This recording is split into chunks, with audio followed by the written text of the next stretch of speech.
제가 40년간 피땀 흘려 모은 돈 수억이 어느 날 갑자기 84만 원으로 줄어들었을 때 저는 알았습니다.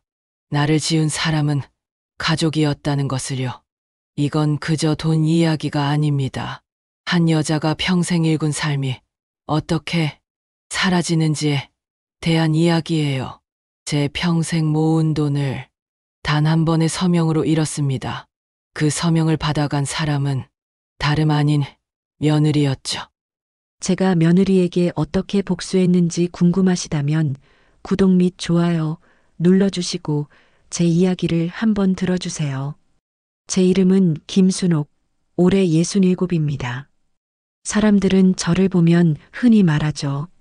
아이고, 그 나이까지 고생하셨네요. 맞습니다.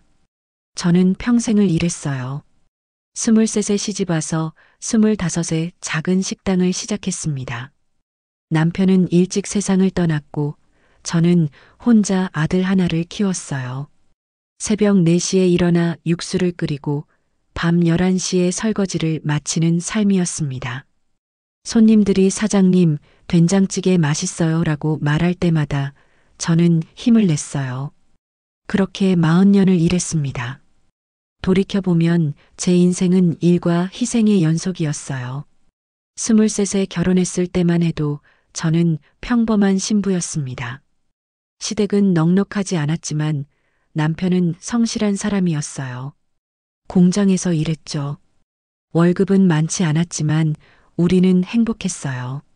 작은 월세방에서 살면서도 미래를 꿈꿨습니다. 그런데 결혼 2년 차에 남편이 산업재해를 당했어요. 공장 기계에 손이 끼인 거였습니다. 다행히 목숨은 건졌지만 오른손을 제대로 쓸 수 없게 됐죠. 남편은 일을 잃었어요. 보상금도 제대로 받지 못했습니다. 그때 저는 임신 중이었어요. 배가 불러오는데 남편은 집에서 술만 마셨습니다. 여보, 우리 어떻게 살아요? 미안해, 순호가. 내가 무능해서. 남편은 자책했고 저는 울었어요. 하지만 울고만 있을 수는 없었죠. 뱃속의 아기를 위해서라도 뭔가 해야 했어요. 저는 남의 집 청소를 하러 다녔습니다. 식당 설거지도 했고요. 배가 불러 힘들었지만 참았어요. 아이를 위해서라면 뭐든 할 수 있었거든요. 아들 준호를 낳았을 때 저는 이 아이만큼은 잘 키워야겠다고 다짐했어요. 가난 때문에 고생시키고 싶지 않았습니다. 그래서 더 열심히 일했어요. 남편도 왼손으로 할 수 있는 일을 찾았습니다. 경비 일을 시작했죠. 월급은 적었지만 우리는 최선을 다했어요. 준호가 3살 되던 해 저는 작은 기회를 잡았어요. 동네에 작은 식당 자리가 나온 거예요. 보증금이 필요했는데 저희에게는 그런 돈이 없었습니다. 시어머니께 도움을 청했지만 거절당했어요. 너희 주제에 무슨 식당이냐는 말씀을 들었죠. 상처였지만 포기할 수 없었어요. 저는 동네 계모임에 가입했습니다. 몇 달간 돈을 모아 겨우 보증금을 만들었어요. 그리고 작은 식당을 얻었습니다. 테이블 4개짜리 아주 작은 곳이었어요. 간판도 초라했고 주방 시설도 낡았습니다. 하지만 제게는 꿈의 시작이었어요. 식당 이름은 순옥이네 밥상이었어요. 남편이 지어준 이름이었습니다. 당신이 차린 식당이니까 당신 이름을 넣자고 했죠.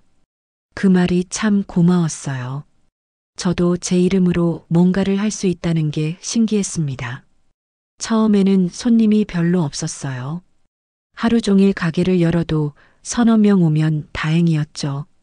저는 낙심했지만 포기하지 않았습니다. 맛으로 승부하기로 했어요. 된장찌개, 김치찌개, 순두부찌개. 제가 잘할 수 있는 메뉴들이었습니다. 매일 새벽 4시에 일어나 장을 봤어요. 시장에 가서 가장 신선한 재료를 골랐습니다. 돈이 없어서 비싼 건 못 샀지만 그래도 좋은 것만 골랐어요. 집에 돌아와 육수를 끓이기 시작했습니다. 멸치, 다시마, 물을 넣고 푹 끓였어요. 최소 2시간은 끓여야 제대로 된 육수가 나왔죠. 아침 6시가 되면 준호를 깨워 밥을 먹였어요. 남편이 아이를 돌보는 동안 저는 식당 문을 열었습니다. 아침 7시부터 손님을 받았어요. 주로 공사판 인부들이 왔습니다. 사장님, 된장찌개 하나요. 김치찌개 2개 포장이요. 처음에는 서툴렀어요. 주문을 받는 것도 계산하는 것도 다 어색했습니다. 하지만 시간이 지나며 익숙해졌어요. 손님들과 이야기도 나눴습니다. 오늘 날씨 좋네요. 어제보다 손님이 많으시네요. 그런 소소한 대화가 저를 행복하게 했어요. 준호가 초등학교에 들어갈 무렵 식당은 어느 정도 자리를 잡았어요. 단골 손님들이 생겼습니다. 사장님 찌개가 제일 맛있어요. 여기만큼 잘하는 데가 없어요. 그런 말을 들을 때마다 뿌듯했어요. 제가 누군가에게 인정받는다는 게 신기했습니다. 하지만 쉽지만은 않았어요. 식당 일은 생각보다 고됐습니다. 무거운 냄비를 들고 뜨거운 불 앞에 서고 기름에 데이기도 했어요. 손은 거칠어졌고 허리는 아팠습니다. 저녁에 집에 돌아가면 쓰러지듯 잠들었어요. 준호가 중학생이 되던 해 남편이 쓰러졌어요. 뇌출혈이었습니다. 병원에 실려갔지만 깨어나지 못했어요. 일주일 만에 세상을 떠났습니다. 저는 장례식장에서 울지 못했어요. 아들 앞에서 약한 모습을 보이고 싶지 않았거든요. 남편의 장례를 치르고 나니 더 외로웠어요. 하지만 슬퍼할 시간이 없었습니다. 준호를 키워야 했고 식당을 운영해야 했어요. 저는 더 열심히 일했습니다. 남편 몫까지 해야 한다고 생각했죠. 준호는 착한 아이였어요. 공부도 잘했습니다. 엄마, 나 열심히 공부해서 좋은 대학 갈게요. 그래, 우리 아들 최고야. 아들의 그런 말이 저를 버티게 했어요. 이 아이만 잘 되면 제 고생은 아무것도 아니라고 생각했습니다. 준호가 고등학생이 되자 학원비가 많이 들었어요. 다른 아이들은 과외도 받는다는데 저희는 그럴 형편이 못 됐습니다. 그래도 학원은 보내주고 싶었어요. 저는 더 일했습니다. 식당 문을 더 늦게까지 열었고 주말에도 쉬지 않았어요. 그때 제 하루 일과는 이랬습니다. 새벽 4시 기상 시장 가서 장보기, 6시 식당 문 열기, 오전 11시까지 아침 장사, 점심 준비, 낮 12시부터 오후 2시까지 점심 장사, 오후 3시부터 5시까지 잠깐 휴식과 저녁 준비, 저녁 5시부터 밤 9시까지 저녁 장사, 설거지와 청소 후 밤 11시 귀가. 집에 가면 준호 간식 챙기고 내일 할 일 준비하다 보면 자정이 넘었어요. 그리고 다시 4시에 일어나야 했죠. 주말도 없었고 명절도 없었어요. 아프면 어쩌나 싶어 건강에 신경 썼습니다. 영양제도 먹고 운동도 하려고 했어요. 하지만 운동할 시간이 어디 있었나요? 걷는 게 전부였습니다. 그렇게 몇 년을 보냈어요. 준호는 대학에 합격했습니다. 서울에 있는 괜찮은 대학이었어요. 합격 소식을 듣고 저는 처음으로 식당 문을 일찍 닫았습니다. 아들과 단둘이 외식을 했어요. 치킨 1마리를 시켰죠. 엄마 고생 많으셨어요. 아니야, 내가 잘해줘서 고마워. 그날 밤 저는 행복했어요. 아들이 대학생이 된다니, 제 아들이 대학을 간다니, 남편이 살아있었다면 얼마나 좋아했을까 생각했습니다. 하지만 대학 등록금은 만만치 않았어요. 학비, 생활비, 책값. 준호는 아르바이트를 하겠다고 했지만 저는 말렸습니다. 너는 공부만 해. 엄마가 다 벌게. 저는 식당 일을 더 열심히 했어요. 그때부터 저는 정말 악착같이 돈을 모았습니다. 제 옷은 사지 않았어요. 동네 시장에서 10,000원짜리 티셔츠를 사 입었습니다. 신발도 몇 년씩 신었고요. 밥도 제대로 먹지 않았어요. 식당에서 남은 반찬으로 대충 때웠습니다. 친구들이 여행 가자고 해도 거절했어요. 돈이 아까워서요. 모든 돈은 아들을 위한 거였어요. 준호가 불편하지 않게 다른 아이들처럼 살 수 있게 해주고 싶었습니다. 한 달에 한 번씩 준호에게 용돈을 보냈어요. 많지는 않지만 최선을 다했습니다. 방학 때 준호가 집에 오면 반가웠어요. 엄마, 학교 재미있어요. 친구들이 많이 생겼어요. 아들의 이야기를 들으며 저는 흐뭇했습니다. 이 아이가 잘 자라고 있구나. 제대로 된 사람이 되고 있구나. 준호는 대학을 잘 다녔어요. 성적도 좋았고 교수님들께도 인정받았습니다. 4학년 때는 좋은 회사에 취직도 했어요. 대기업은 아니었지만 안정적인 중견기업이었죠. 졸업식 날 저는 서울까지 올라갔습니다. 준호의 졸업식을 보고 싶었거든요. 식당 문을 닫는 건 몇 년 만이었어요. 졸업식장에서 준호가 학사모를 쓰고 있는 모습을 보니 눈물이 났습니다. 제가 이루지 못한 꿈을 아들이 이룬 거예요. 엄마, 고맙습니다. 엄마 덕분에 여기까지 왔어요. 우리 아들 정말 자랑스럽다. 그날 저는 진심으로 행복했어요. 지난 세월의 고생이 다 보상받는 기분이었습니다. 준호가 회사에 다니기 시작하면서 저는 조금 여유가 생겼어요. 이제 학비를 보낼 필요가 없었으니까요. 처음으로 제 자신을 위해 돈을 쓸 수 있었습니다. 새 옷도 사고 맛있는 것도 먹었어요. 친구들과 여행도 갔습니다. 하지만 여전히 식당 일은 계속했어요. 이제는 습관이 됐거든요. 새벽에 일어나 장 보고 육수 끓이고 손님 맞이하는 게 제 일상이었습니다. 준호가 35이 되던 해 여자친구를 데려왔어요. 처음 만난 며느리 지연 씨는 인상이 좋았습니다. 키가 크고 날씬했어요. 얼굴도 예뻤고요. 말투도 부드러웠습니다. 어머니, 처음 뵙겠습니다. 한지연이라고 합니다. 그래, 반갑다. 우리 아들이 자주 얘기했어.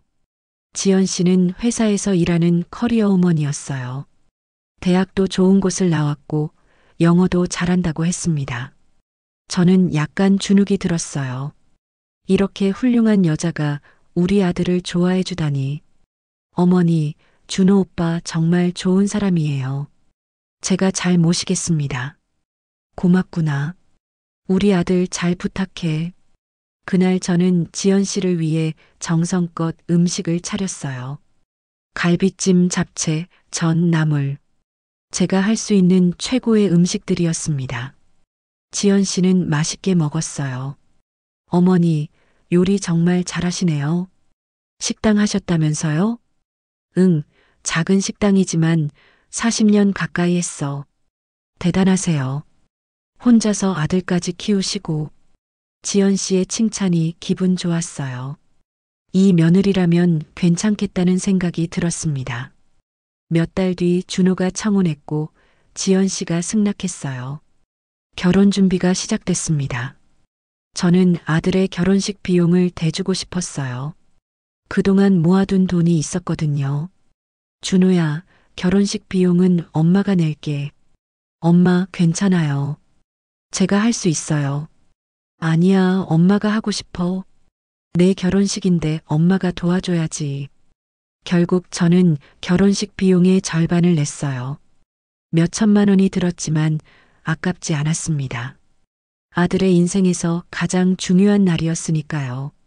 결혼식 날 저는 한복을 입었어요. 친구 영숙이가 빌려준 거였습니다.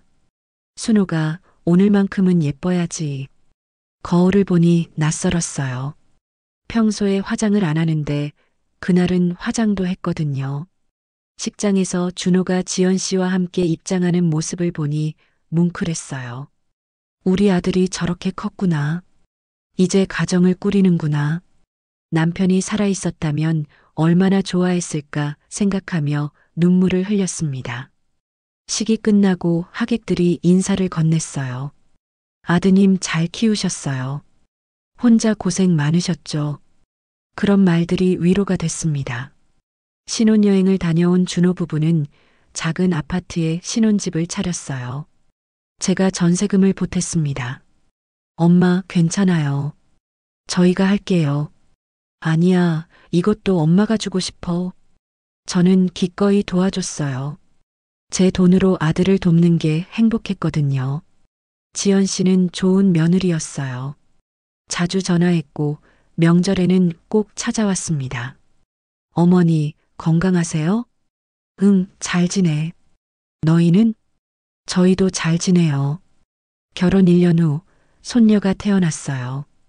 이름은 하늘이었습니다. 지연 씨가 순산했다는 소식을 듣고 저는 병원으로 달려갔어요.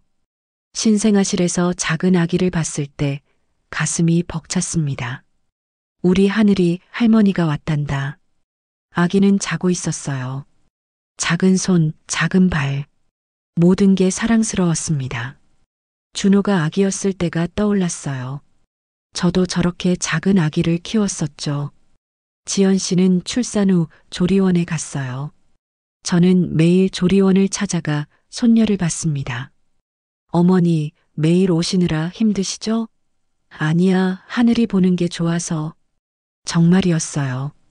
손녀를 보는 게 제일 큰 낙이었습니다. 하늘이가 100일이 됐을 때 저는 금반지를 선물했어요. 제가 살 수 있는 가장 큰 반지였습니다. 어머니, 너무 비싼 거 하셨어요.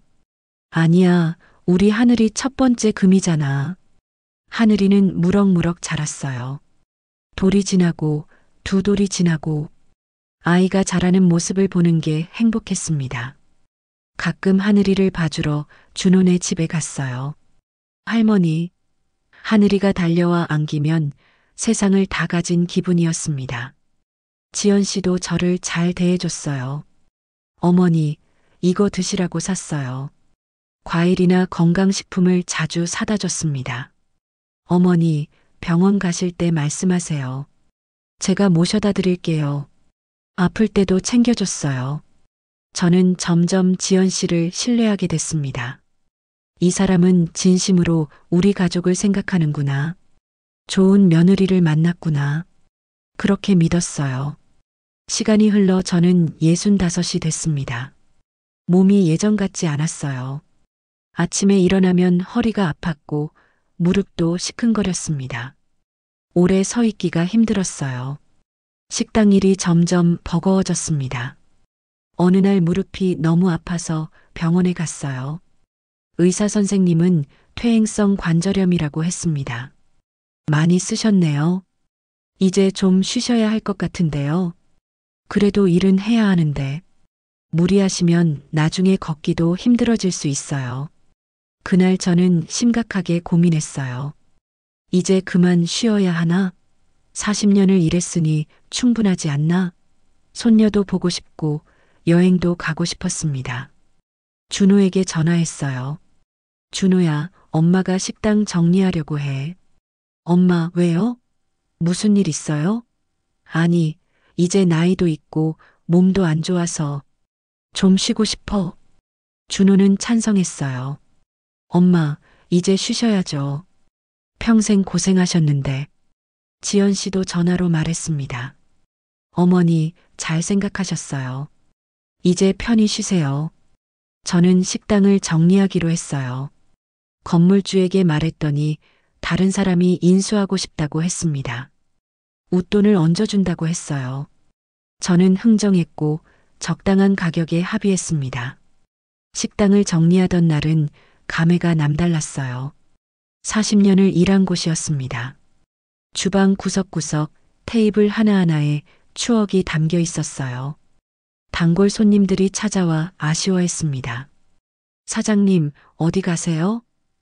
그냥 이제 은퇴하려고요. 아이고, 그동안 맛있는 밥 감사했어요. 마지막 날, 저는 혼자 식당에 남아 있었어요. 불을 끄고 문을 잠그기 전에 한참을 서 있었습니다.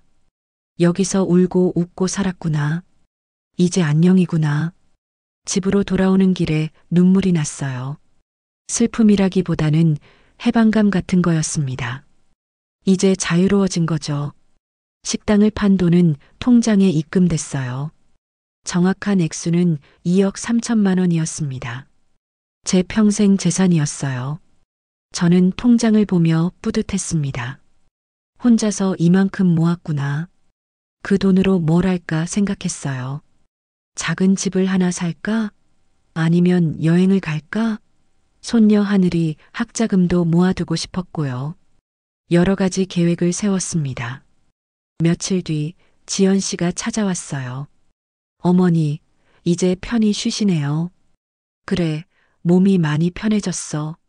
어머니, 그런데 은행 업무 같은 거 불편하시죠? 응? 은행? 네, 요즘은 다 인터넷으로 하잖아요.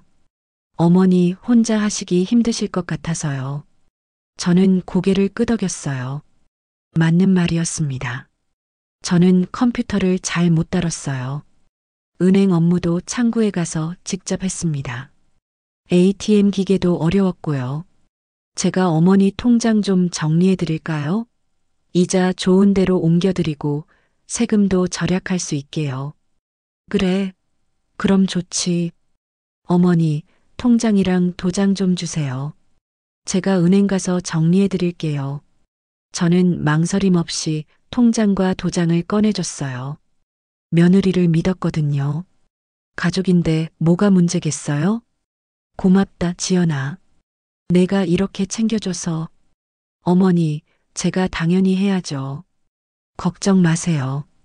지연 씨는 환하게 웃으며 통장과 도장을 가방에 넣었어요. 그 순간 제 인생이 바뀌기 시작한 줄은 꿈에도 몰랐습니다. 며칠 후 지연 씨가 다시 왔어요. 어머니, 통장 정리 다 됐어요. 그래, 어떻게 됐어? 좋은 상품으로 바꿨어요. 이자가 훨씬 많이 붙을 거예요. 그리고 요즘은 모바일 뱅킹이 편하니까 제가 어머니 계좌 관리해 드릴게요. 모바일 뱅킹? 네, 휴대폰으로 하는 거예요. 어머니는 그냥 편히 계세요. 제가 다 해드릴게요. 저는 고맙다고 했어요. 며느리가 이렇게 잘해주니 얼마나 다행인가 싶었습니다. 그런데 지연아, 통장은? 아, 새로 만든 통장은 제가 갖고 있을게요. 어머니 잃어버리실까 봐요. 그래, 그러면 되겠다. 저는 의심하지 않았어요.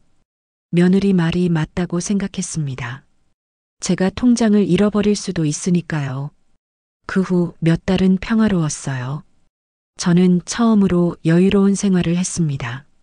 아침에 늦게까지 자고 친구들과 차도 마시고 손녀 하늘이와 시간도 보냈어요. 하늘이는 벌써 9살이 됐어요. 초등학교 3학년이었습니다. 숙제도 봐주고 같이 놀아주는 게 즐거웠어요. 할머니, 나 오늘 시험에서 100점 맞았어. 우와, 우리 하늘이 최고네. 하늘이와 함께 있으면 행복했어요. 그 아이의 웃음소리가 제게는 최고의 보약이었습니다. 어느 날 저는 병원에 가야 했어요. 무릎이 또 아파서 정형외과 예약을 잡았거든요. 의사 선생님은 주사를 맞으면 나아질 거라고 했습니다. 주사 비용이 몇십만 원이었어요. 일주일에 한 번씩 3번 맞아야 해요. 네, 알겠습니다. 저는 집에 돌아와 생각했어요. 병원비를 어떻게 내지? 통장이 없는데. 지연 씨에게 전화해야겠다. 지연아, 나 병원비 좀 찾아야 하는데. 네, 병원비요? 얼마나 필요하세요? 100만 원 정도면 될 것 같아. 아, 어머니. 제가 통장 확인해보고 연락드릴게요. 전화를 끊고 기다렸지만 연락이 없었어요. 저는 다시 전화했습니다. 지연아, 통장 확인했어? 아, 어머니. 죄송해요. 바빠서 깜빡했어요. 제가 내일 은행 가볼게요. 그래, 고맙다.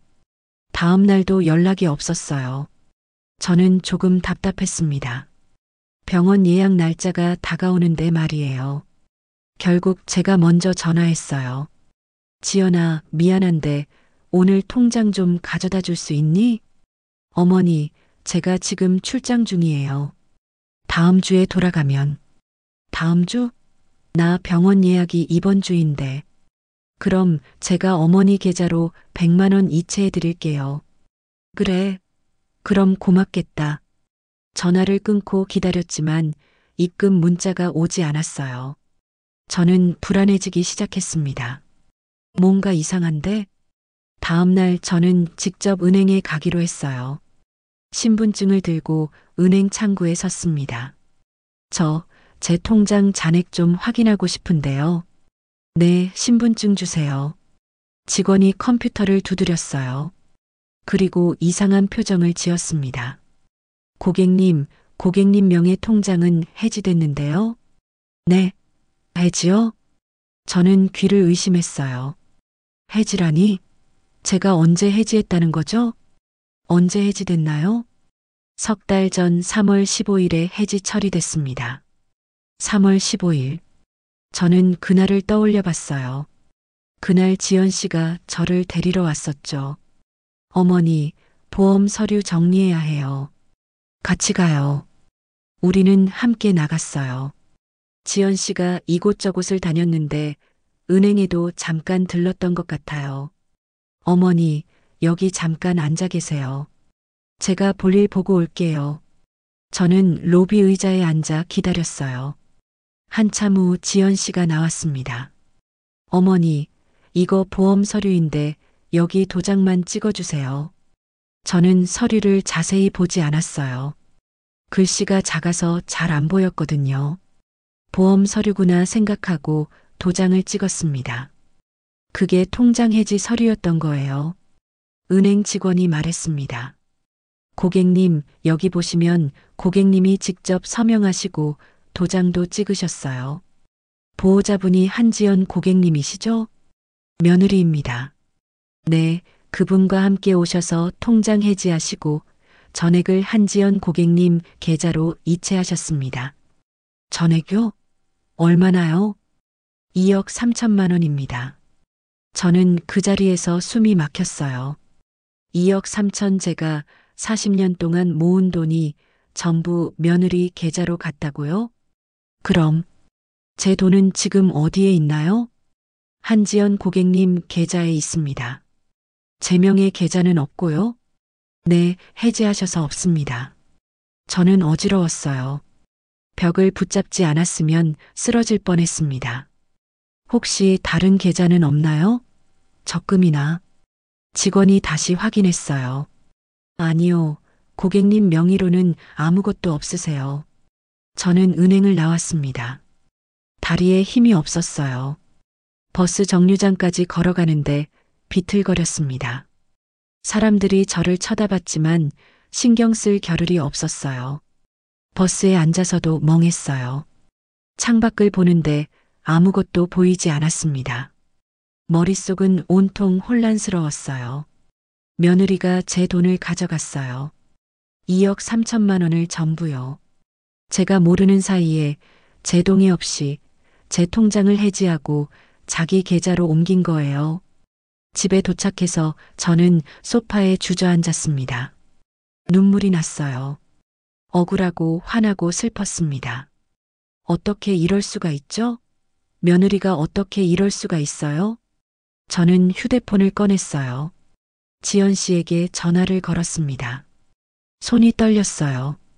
지연아. 네, 어머니. 무슨 일이세요? 나 오늘 은행 갔다 왔어. 전화 너머로 짧은 침묵이 흘렀어요. 네. 내 통장 확인했어. 해지됐더라.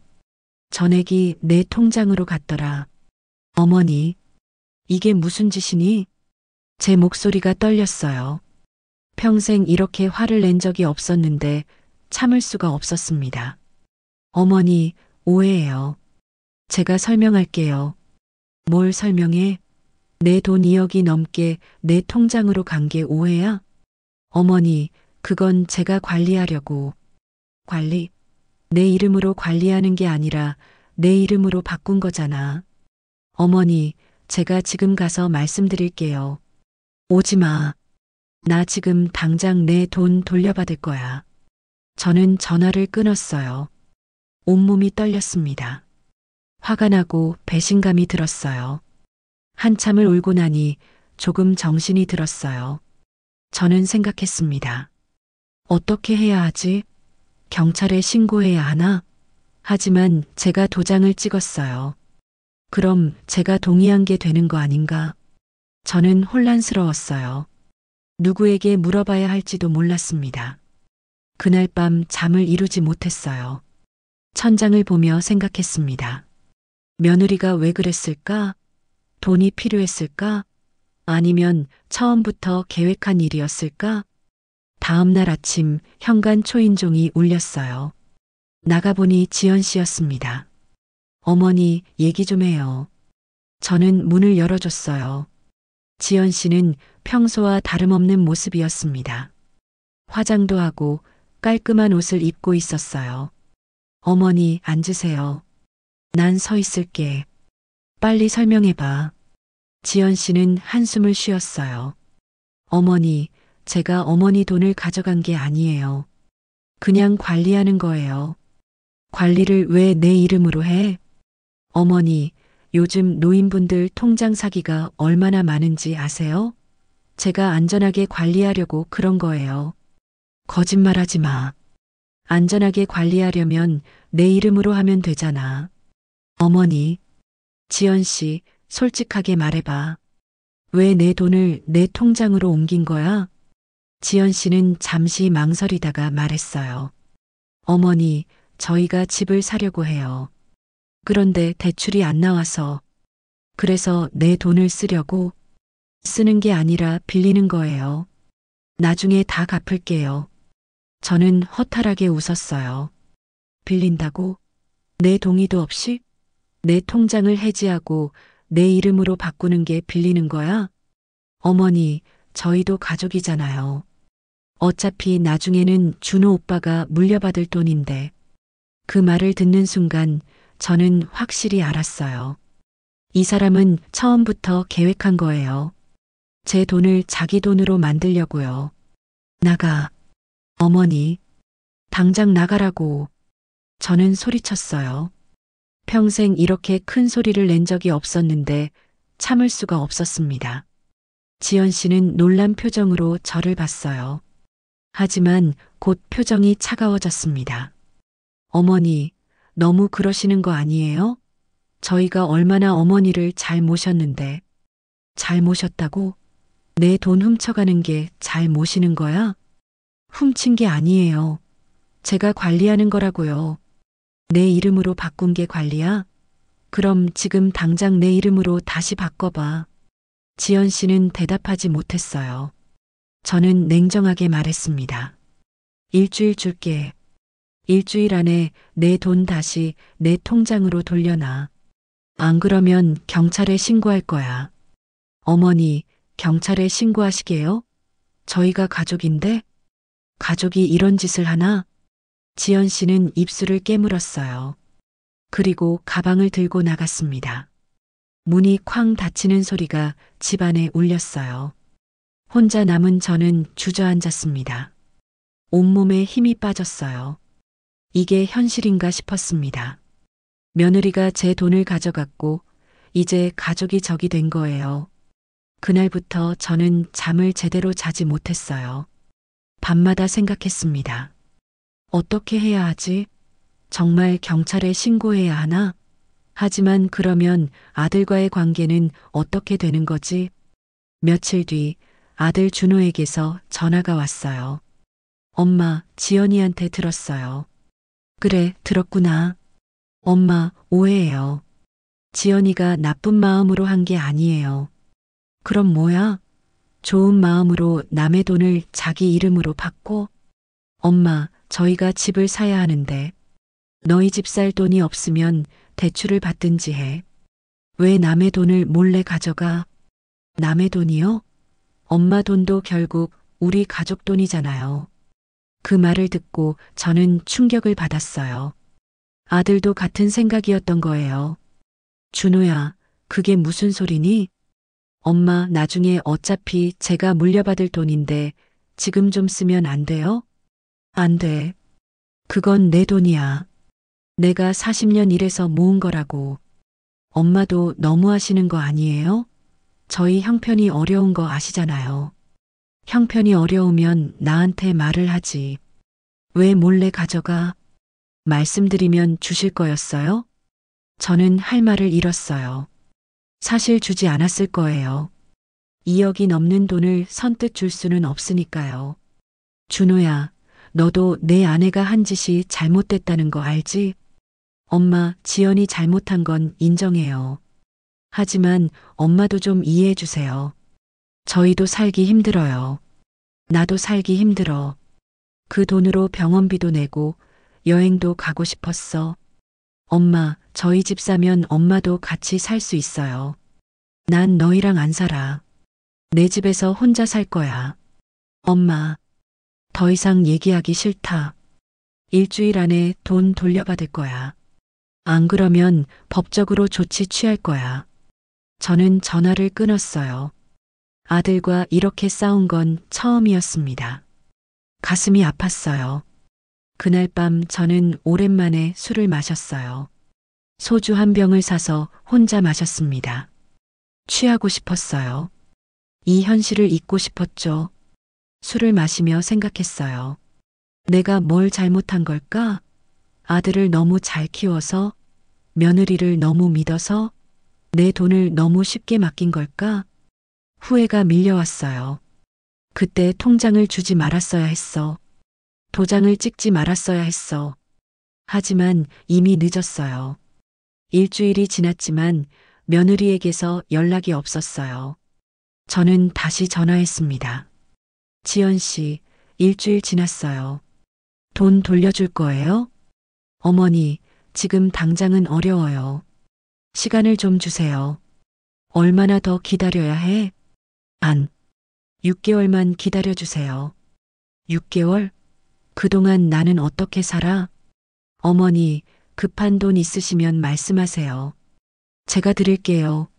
내 돈을 왜 내가 준다는 거야? 당장 다 돌려놔. 어머니, 지금 화 푸시고 이성적으로. 저는 전화를 끊었어요. 더 이상 얘기해봤자 소용없다는 걸 알았습니다. 저는 경찰서로 가기로 했어요. 처음 가보는 곳이라 떨렸지만 어쩔 수 없었습니다.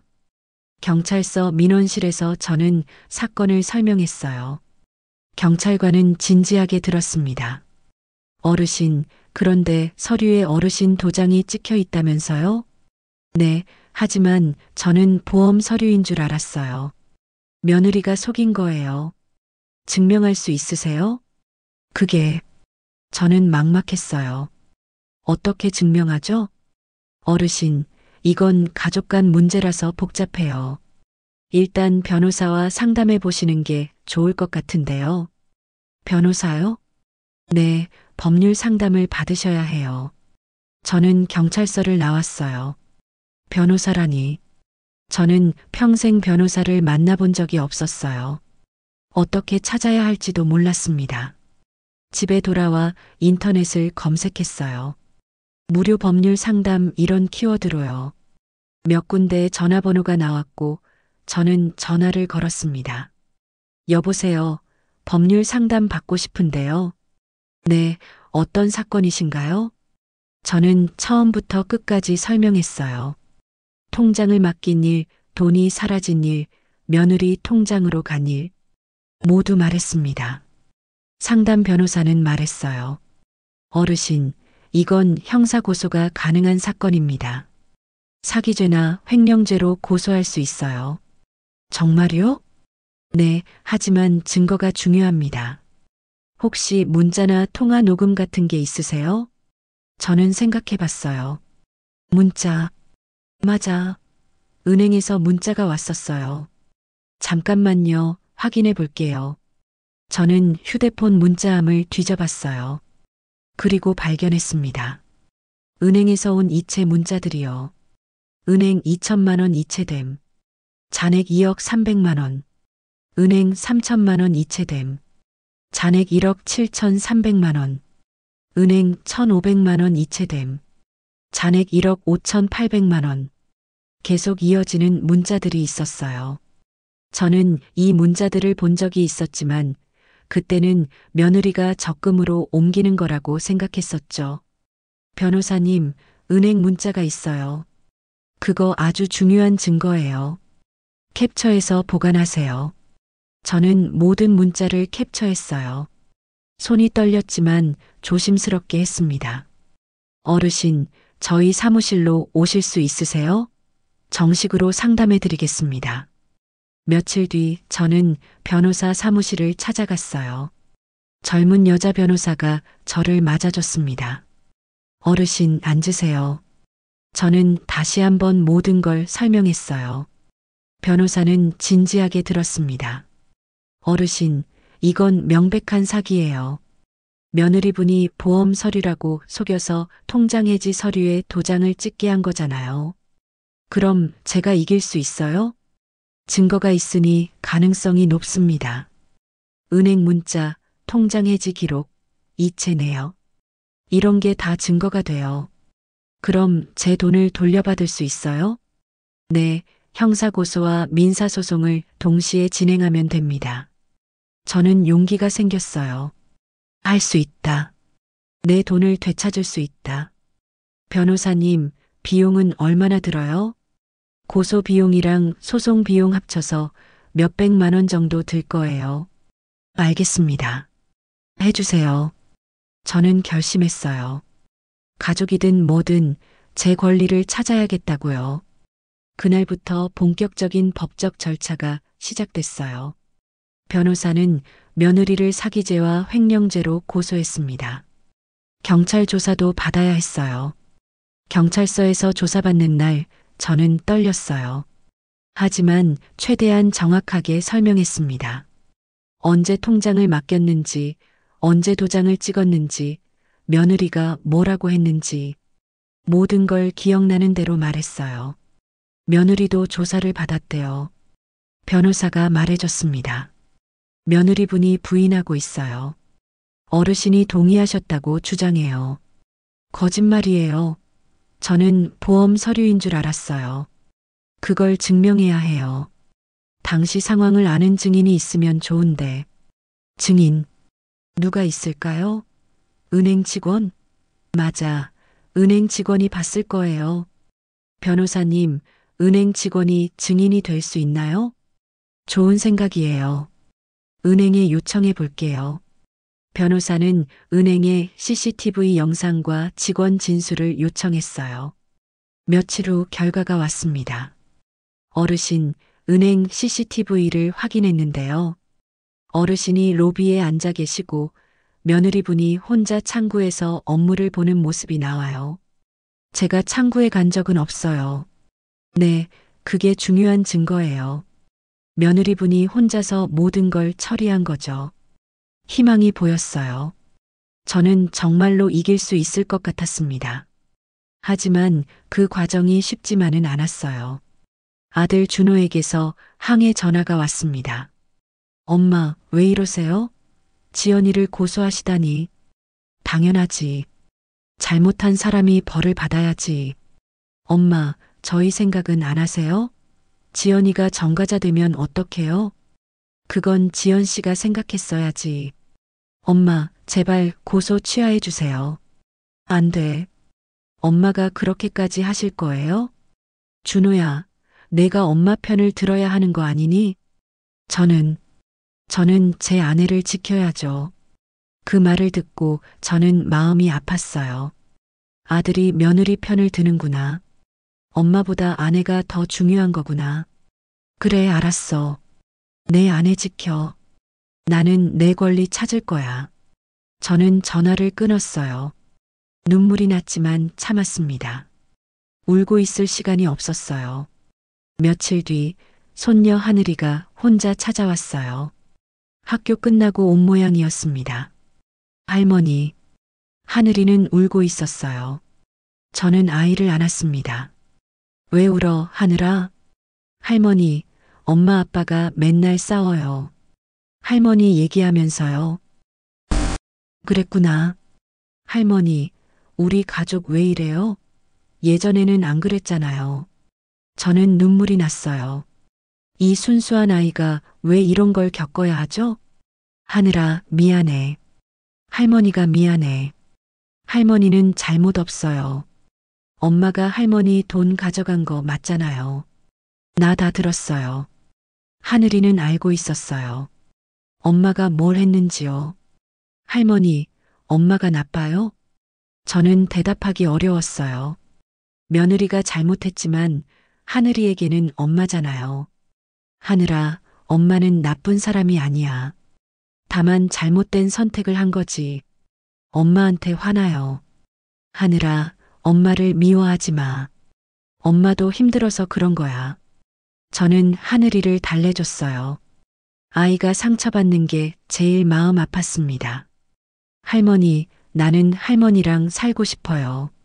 하늘아, 넌 엄마 아빠랑 살아야지. 싫어요. 할머니가 좋아요. 저는 하늘이를 꼭 안았어요. 이 아이만큼은 올바르게 자랐으면 좋겠다고 생각했습니다. 시간이 흘러 재판날이 다가왔어요. 저는 긴장됐지만 법정에 갔습니다. 며느리도 와 있었어요. 아들도 함께였죠. 재판정에서 며느리는 변명했어요. 시어머니께서 동의하셨습니다. 제가 관리하는 것도 괜찮다고 하셨어요. 변호사가 반박했어요. 그럼 왜 피고인 명의로 바꿨습니까? 관리라면 원고 명의로 하면 되잖아요. 며느리는 대답하지 못했어요. 원고께서는 보험 서류인 줄 알고 도장을 찍으셨습니다. 은행 CCTV를 보시면 원고는 로비에 계셨고 피고인 혼자 창구에서 업무를 봤습니다. 판사는 증거들을 검토했어요. 은행 문자, CCTV 영상, 직원 진술서, 모든 게 제 편이었습니다. 며느리 측 변호사도 변호했지만 소용없었어요.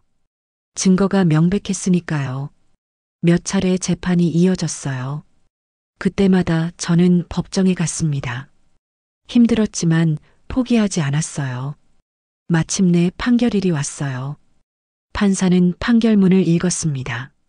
피고인 한지연은 피해자를 기망하여 재산상 이득을 취하였음이 명백합니다. 보험 서류라 속여 통장 해지 동의를 받은 것은 명백한 사기 행위입니다. 법정이 조용했어요. 저는 숨을 죽이고 들었습니다. 또한 피해자 동의 없이 피해자 명의 재산을 피고인 명의로 이전한 것은 횡령죄에 해당합니다. 따라서 본 법원은 피고인에게 사기죄 및 횡령죄로 징역 1년 6개월을 선고하며 집행유예 3년을 부과합니다. 집행유예라니 감옥에는 안 가는 거네요. 조금 아쉬웠지만 그래도 유죄 판결을 받은 거예요. 아울러 피고인은 피해자에게 2억 3천만 원을 즉시 반환할 것을 명합니다. 저는 이겼어요. 제 돈을 되찾을 수 있게 된 거예요. 법정을 나오는데 며느리가 울고 있었어요. 아들도 울상이었죠. 하지만 저는 동정하지 않았습니다. 자기가 한 일의 대가를 받는 거니까요. 며칠 뒤 제 통장에 돈이 돌아왔어요. 2억 3천만 원. 정확히 빠져나간 금액이었습니다. 통장을 확인하는데 기뻤지만 한편으로는 슬펐어요.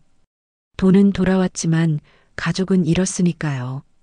아들에게서 문자가 왔어요. 엄마, 제가 잘못했습니다. 엄마를 지키지 못한 아들이 되어 죄송합니다. 지연이와는 이혼하기로 했습니다. 하늘이는 제가 키울게요. 엄마, 하늘이만큼은 할머니를 볼 수 있게 해주세요. 저는 문자를 읽고 복잡한 심정이 들었어요. 이혼까지 하다니. 하지만 어쩔 수 없는 일이겠죠. 며칠을 고민하다가 저는 아들에게 전화를 걸었어요. 준호야. 엄마, 하늘이 주말에 할머니 집에 올 수 있겠니? 아들은 울먹이는 목소리로 대답했어요. 네, 엄마. 정말 고맙습니다. 하늘이는 죄가 없으니까. 엄마, 죄송합니다. 너도 반성해. 엄마가 아니라 아내 편을 든 거. 네, 엄마. 정말 죄송해요. 주말이 되어 하늘이가 왔어요. 저는 손녀를 꼭 안았습니다. 할머니, 보고 싶었어요. 할머니도 많이 보고 싶었단다. 하늘이와 함께 시간을 보내는 게 좋았어요. 요리도 하고 그림도 그렸습니다. 할머니, 엄마 아빠가 이혼한대요. 그랬구나. 제 잘못인가요? 아니야, 절대 내 잘못이 아니야. 어른들이 잘못한 거지. 저는 할머니가 제일 좋아요. 하늘이의 말에 저는 눈물이 났어요. 이 아이만큼은 지켜야겠다고 다짐했습니다.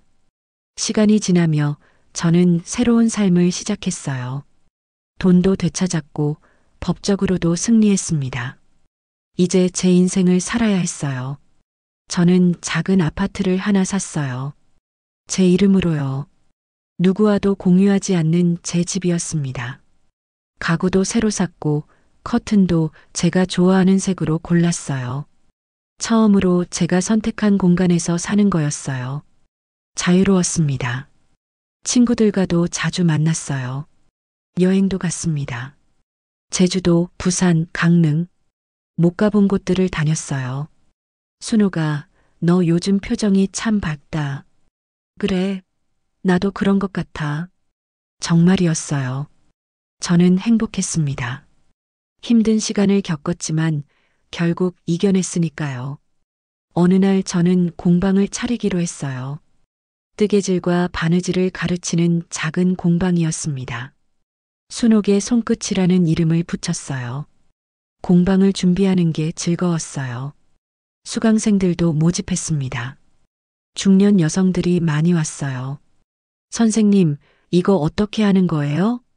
이렇게 하면 돼요. 천천히 해보세요. 사람들을 가르치는 게 보람 있었어요. 다시 누군가에게 필요한 사람이 된 기분이었습니다. 공방에서 만난 사람들과 친해졌어요. 수업이 끝나면 차를 마시며 수다를 떨었습니다. 선생님도 힘든 일 있으셨죠? 네, 있었어요. 어떻게 이겨내셨어요? 포기하지 않았어요. 제 권리를 지키려고 끝까지 싸웠죠. 제 이야기를 들은 사람들은 박수를 쳐줬어요. 선생님 대단하세요. 저도 선생님처럼 강해지고 싶어요. 저는 제 경험을 나누며 다른 사람들에게 힘을 주고 싶었어요. 저처럼 힘든 상황에 있는 사람들이 포기하지 않았으면 좋겠다고요. 하늘이는 매주 주말마다 왔어요. 공방에도 데려갔습니다. 할머니, 나도 뜨개질 배우고 싶어요. 그래, 할머니가 가르쳐 줄게. 하늘이는 금방 배웠어요. 손재주가 있는 아이였습니다. 할머니, 이거로 엄마한테 목도리 만들어 줄 거예요. 엄마한테? 네, 엄마가 요즘 슬퍼하거든요. 이거 주면 기분이 좋아질 것 같아요. 하늘이의 순수한 마음이 저를 감동시켰어요.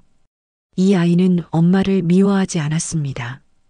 오히려 걱정하고 있었어요. 우리 하늘이 착하구나. 할머니는 엄마 미워해요? 저는 잠시 생각했어요. 미워할까요? 솔직히 아직도 화가 납니다. 하지만 미워하며 살고 싶지는 않았어요. 미워하지 않아. 다만 용서는 아직 못했어.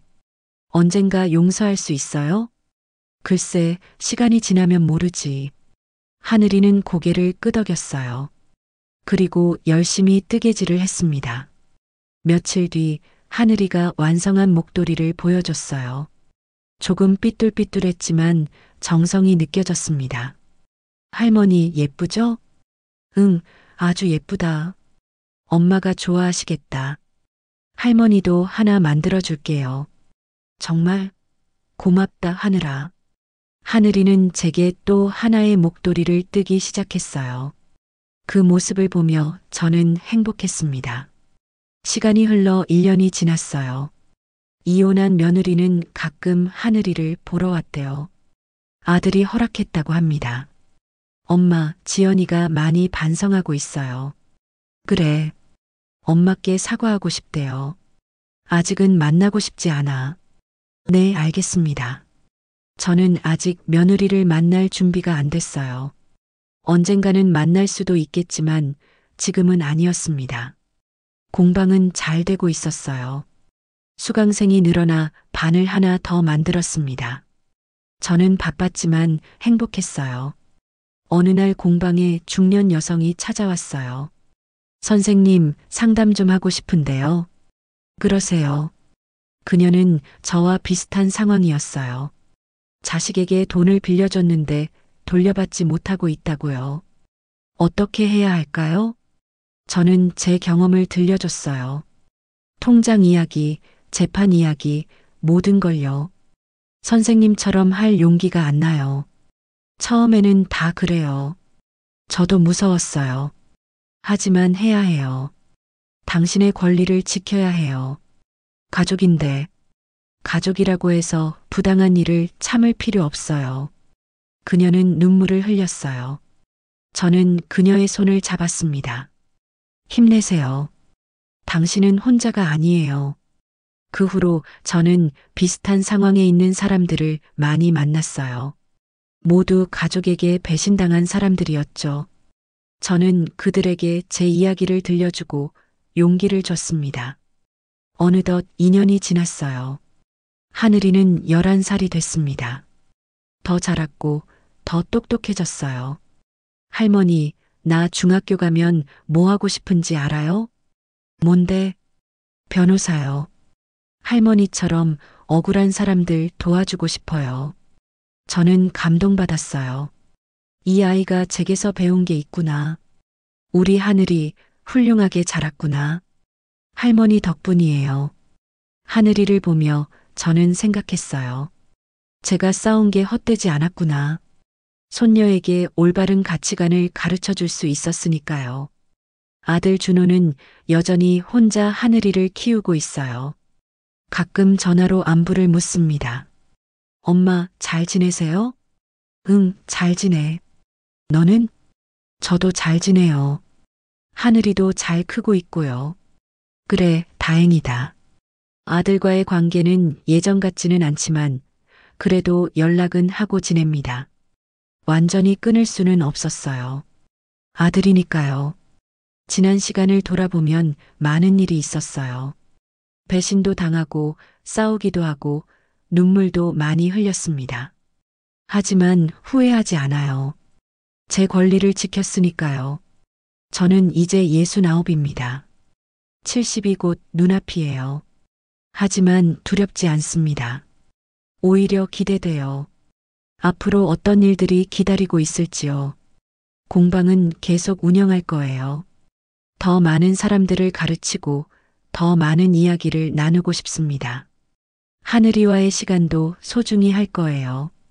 이 아이가 올바르게 자랄 수 있도록 옆에서 지켜줄 겁니다. 가끔 혼자 있을 때 생각해요. 만약 그때 싸우지 않았다면 어땠을까? 그냥 참고 살았다면? 아마 지금보다 훨씬 비참했을 거예요. 돈도 없고 자존감도 없고 행복도 없었겠죠. 싸운 건 잘한 일이었어요.